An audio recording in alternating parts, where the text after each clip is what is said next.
భారత్ మాతాకి జై. మనం ఉన్న ప్రాంతం మామిడిపల్లి గ్రామంలో ఉన్నాడు. బడంగ్పేట్ మున్సిపాలిటీ బాలాపూర్ మండల్లో.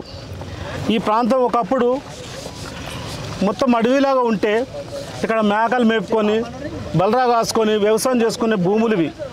గవర్నమెంట్ భూములు ఉంటే ఈ భూములు అందరూ రైతులు ఉన్నాయి. ఇక్కడ రైతులు అందా దున్నుకొని బతికితోలు. అలాంటి భూమిని గవర్నమెంట్ తీసుకుంది. అంటే గవర్నమెంట్ ల్యాండే, బట్ గవర్నమెంట్ తీసుకొని ఎయిర్పోర్ట్ కొంత ఇచ్చింది. కొంత పార్ట్ ఆఫ్ కంపెనీలు వస్తే మన ఏరియాకు కొంచెం జాబులు వస్తాయంటే రైతులు మొత్తం త్యాగం చేసిర్రు. దీనికి ₹1 కూడా ఇవ్వలే. ఎవరు ఆ రోజు తీసుకుంది ల్యాండ్ అంటే ఆ రోజున ముఖ్యమంత్రి రాజశేఖర రెడ్డి గారు, మన ప్రాంతం ఎమ్మెల్యే సబితా ఇంద్రారెడ్డి గారు హోమ్ మినిస్టర్ ఉండి భయపట్టించి భయాందోళన వేసి అయినా రైతులు ఒప్పుకుర్రు. నువ్వు రూపాయి ఇవ్వకున్నా సరే మా ప్రాంతానికి జాబులు వస్తాయి, పిల్లలకు జాబులు వస్తాయి, బాగుపడతామని. కానీ ₹1 ఇవ్వలే. భూమి మొత్తం గుంజుకున్నావు, సంతోషం. కానీ పక్కనే మనం చూసినాం రాములవారి టెంపుల్ ఉందా, మీరు అందరం తీసుకొని చూపించిన. ఇగో అమ్మవారి టెంపుల్, పెద్దమ్మ టెంపుల్, అటు మల్లన్న టెంపుల్, ఈ చుట్టూ ఉంటూ పక్కన రంగనాయకుల కాలనీ టెంపుల్, అదేవిధంగా చెరువు, పక్కన చెరువు. ఈ అన్నిటిని కూడుపుతూడే 50 ఎకరాల పొలం ఎవరికి ఇచ్చిర్రు మన ఎమ్మెల్యే గారిని అడుగుతున్నాం. ఎమ్మెల్యే గారు సూటిగా అడుగుతుంది. భారతీయ జనతా పార్టీ హిందూ సోదరులు అందరూ అడుగుతుర్రు, ఎవరికి ఇచ్చినావు ఈ భూమి? ఒక వర్గానికి ఇచ్చినావు. మైనార్టీ పేరు మీద ఒక 50 ఎకరాలు ఇచ్చినావు. ఇక్కడ ఎకరా 20 కోట్లు ఉంటుంది. 50 ఎకరాలు అంటే ఎంత అవుతుందన్నా? 100 కోట్ల భూమిని అదనంగా కట్టబెట్టినావు. ఎప్పుడు 2009, మొన్న 2023 దాకా తీసి ₹1000 కోట్ల భూమి ఇచ్చేసినావు. 1000 కోట్ల భూమిని ఒక వర్గానికి దారపోసినావు. మేము పదే అంటుంది భారతీయ జనతా పార్టీ కానీ శ్రీరాములు కానీ ఇక్కడ ఉంటున్న సోదరులు, నువ్వు ఒక వర్గానికి పని చేస్తున్నావు అని అంటున్నాం. అదే కాకుండా సబితా ఇంద్రారెడ్డి గారు లేటెస్ట్ ఏం చెప్తుందంటే, నాకు ఎక్కడ పోయినా కాంగ్రెస్ పార్టీ నాకు ఏం పని చేస్తలే అంటున్నాం.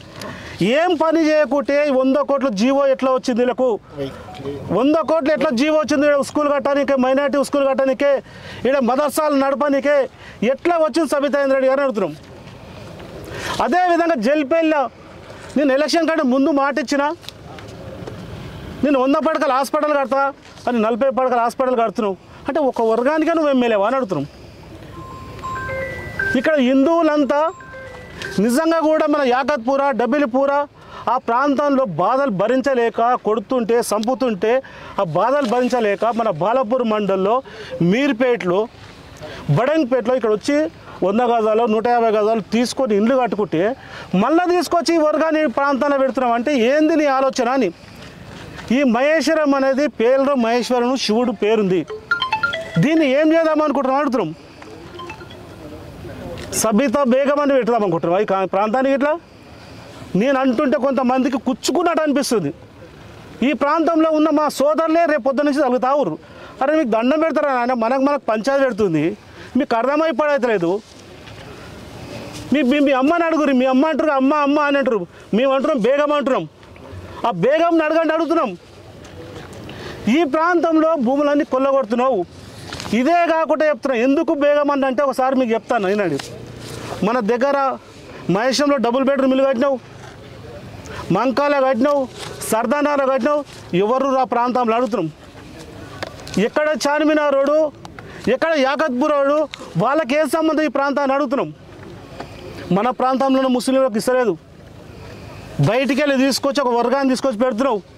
అదేవిధంగా ఈ ప్రాంతంలో భూములన్నీ తీసుకొని హైదరాబాద్ ఉన్నోళ్ళకి ఇచ్చినావు.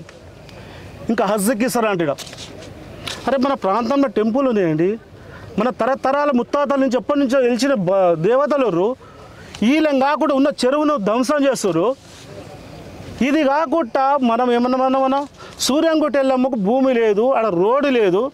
మా అమ్మ కానీ మా రోడ్డు చూపి తల్లి, నువ్వు ఎలక్షన్ ముందు మాట ఇచ్చినావు, రోడ్డు ఇవ్వమని అడిగినాం.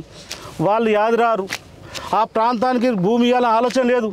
ఈ ప్రాంతంలో ప్రతి కులానికి కులం పేరు మీద, మతం పేరు మీద విడగొట్టి గజాల వైజ్గా భూములు ఇచ్చినావు.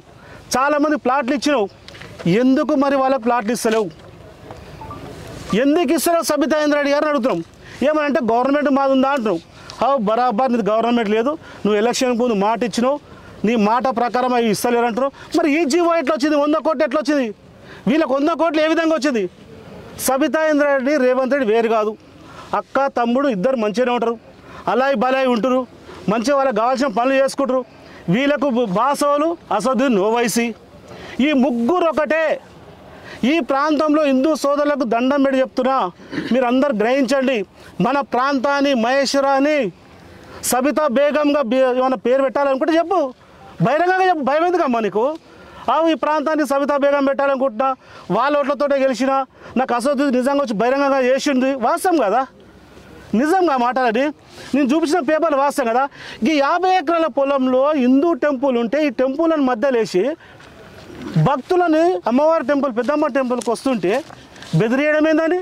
ఈ కన్స్ట్రక్షన్ ఏందని? కన్స్ట్రక్షన్ ఇంత దౌర్జన్యంగా జరగడం, రోడ్డు లేదు. మీ మీడియా మిత్రులు అందరిని తీసుకొని వచ్చినా కదా ఇప్పుడు. నిజంగా సబితా ఇంద్రారెడ్డి గారు చెప్పండి, నేను ఇయ్యలేదు భూమి, నాకు సంబంధం లేదని చెప్పాను, ప్రతి కాపీ పిన్ టు పిన్. చాలామంది అనుకుంటారు నేను మాట్లాడగానే కింద ఉన్నతో ఎగబెట్టినా నేను మా వాళ్ళను ఎన్నడూ కూడా మీకు కలిసి ఉంటాం, ఒక్క సంసారం అంత 7 ఉన్నోళ్ళం. ఆమె రేపు పోవాల్సిందే. నేను మళ్ళీ కూడా చెప్పిన, పుట్టింది గీనే, పెరిగింది గీనే, సచ్చేది కూడా గీనే. ఆమె పుట్టింది అవుతాను, పెరిగింది అవుతాను, సచ్చేది కూడా అవుతాను, ఇక్కడ కాదుగా. అందుకనే మన ప్రాంతాన్ని కొల్లగొట్టడానికి వస్తుంది, ఇక్కడ ఒక వర్గానికి ఇస్తుంది.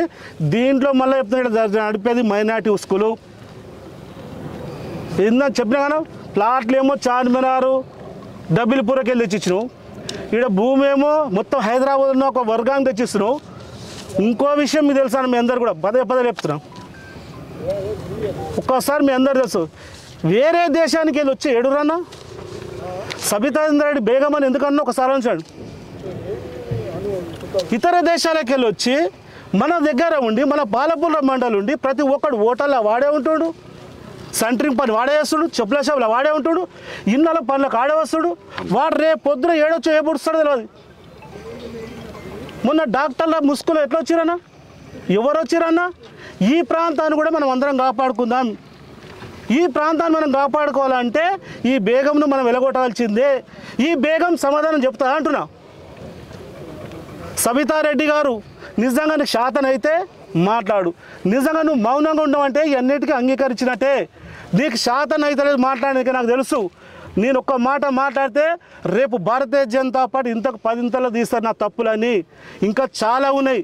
రోజుకో నీ అవతారం బయట పెడతా, నెలకు అవతారం బయట పెడతా. మొన్న రోడ్డు గురించి మాట్లాడి నెల కూడా కాలే. ఇవాళ ఈ ప్రాంతంలో హిందూ సోదరులు బాధపడుతున్నారు. అన్న మేము పెద్దమ్మ టెంపుల్ పోతుంటే మమ్మల్ని ఓనిస్తలేరు. ఎవడు ఓనిస్తలేడు రా అంటే ఎవరో ఎంఐఎంఓలు అంతా ఒక వర్గం వాళ్ళు వచ్చి పెద్ద దౌర్జన్యం జరుగుతుంది, గుట్టను కొల్లగొడతారంటే నిజంగా వస్తే కూడా ఆశ్చర్యం వేస్తుంది. అసలు ఏందని టెంటుగా పేపర్ ఇస్తే 2009లో సబితా ఇంద్రారెడ్డి గారు ఇచ్చారు, 2023 జీవో చేసిపోయింది, 2025లో 100 కోట్లు శాంక్షన్ అయ్యి బిల్డింగ్ శాంక్షన్ అయింది. ఎక్కడన్నా ఎవరికన్నా 100 గజాలు ఇచ్చినామా టెంపుల్కు? 200 గజాలు ఇచ్చినావా? ఏ టెంపుల్ కానీ ఇస్తే చెప్పు. సూర్యంగుట్ట ఎల్లమ్మ తల్లికి మనం భూమి ఇమ్మని అడిగితే భూమి ఇవ్వవు, లీలాలో మునిగిపోయింది. ఆ అవుటర్ రింగ్ రోడ్ వేస్తాను ఎలక్షన్ కంటే ముందు మాట ఇచ్చినావు, ఏమైందని అడిగినాం, లేదు. జల్పల్లిలో ఒక ఏమంటారు హాస్పిటల్కు ఎలక్షన్ ముందు మాట ఇచ్చినావు. అదే మీర్పేటలో స్కూల్ ఉండే, మా తల్లి విద్యాశాఖ మంత్రి ఉండే, స్కూల్ ఏమైంది? ఎక్కడ మాయమైంది? పిల్లలు ఎక్కడ ఎత్తుకపోయారు? పిల్లలు లేరు, స్కూల్ లేదు. మనం బడిని పట్టించుకోవు, మనం గుడిని పట్టించుకోవు, మన ప్రాంతములు పట్టించుకోవు. కానీ ఒక వర్గానికి ఎట్లా నీకు చేయాలనిపిస్తుంది. అందుకనే సబితా బేగం అనే కాన్సెన్స్ అని పెట్టు. ఈ మహేశ్వరుడు దీని అందరం హిందువులమన్నా కాపాడుకుందాం. దీనికి సబితా ఇంద్రారెడ్డి గారు సూటిగా ప్రశ్న చెప్తుందా? జవాబు ఇవ్వగలుగుతా? మేము ప్రశ్న అడుగుతుంటే ఇవ్వలేదు. ఎందుకు ఇస్తానా అన్న? అన్ని బరాబరుని ఇంకా రేపు పొద్దున మేము మాట్లాడి ఇంకా 100 అవుతుంది. అందుకని మీకు దండం పెడతారా, మీకు కింద మాట్లాడిస్తున్నాం. ఇది మంచి పద్ధతి కాదు. మన టెంపుల్ మనం అందరం కాపాడుకుందాం. దీనికి నేను ఎల్లవేళ కట్టుబడి ఉంటా. నా హిందూ ధర్మాన్ని కాపాడుకునే విధంగా నేను పోతా.